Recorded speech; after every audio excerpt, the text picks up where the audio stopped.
ನಮಸ್ತೆ ವೀಕ್ಷಕರೇ, ರುಚಿ ಶಿಬಿರಕ್ಕೆ ಸ್ವಾಗತ. ಇವತ್ತಿನ ರೆಸಿಪಿ ಹಳ್ಳಿ ಶೈಲಿಯಲ್ಲಿ ಬಸ್ಸಾರು ಮಾಡುವ ವಿಧಾನ. ಈ ಬಸ್ಸಾರು ಮುದ್ದೆ ಮತ್ತು ಅನ್ನಕ್ಕೆ ಬಹಳ ರುಚಿಯಾಗಿರುತ್ತದೆ.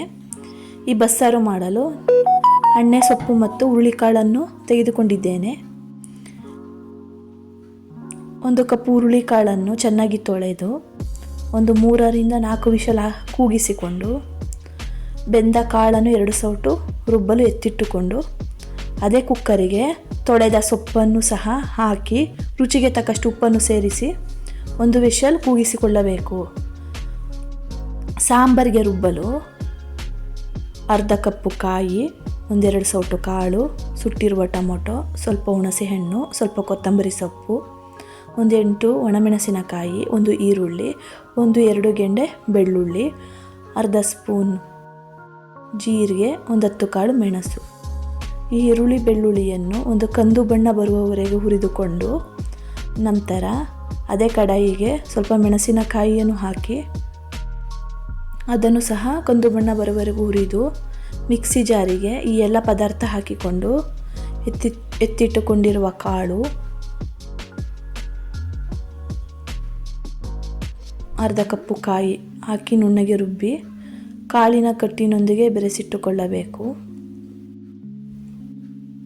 ನಂತರ ಒಂದು ಪಾತ್ರೆಗೆ 2 ಸ್ಪೂನು ಎಣ್ಣೆಯನ್ನು ಹಾಕಿ ಕಾದ ನಂತರ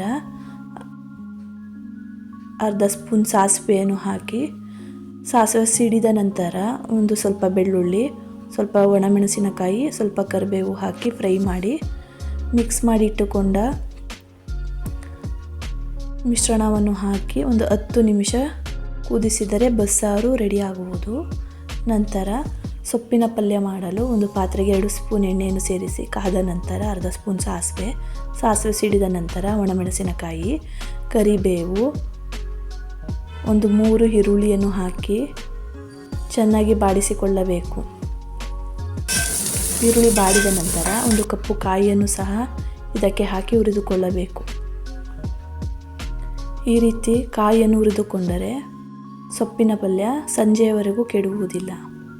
ನಂತರ ಈ ಕಾಳು ಮತ್ತು ಸೊಪ್ಪಿನ ಮಿಶ್ರಣವನ್ನು ಹಾಕಿ ಚೆನ್ನಾಗಿ ತಿರುಗಿಟ್ಟುಕೊಂಡರೆ ಸೊಪ್ಪಿನ ಪಲ್ಯ ರೆಡಿಯಾಗುವುದು. ಈ ಬಸ್ಸಾರು ಮತ್ತು ಕಾಳಿನ ಪಲ್ಯ ನಿಮಗೆ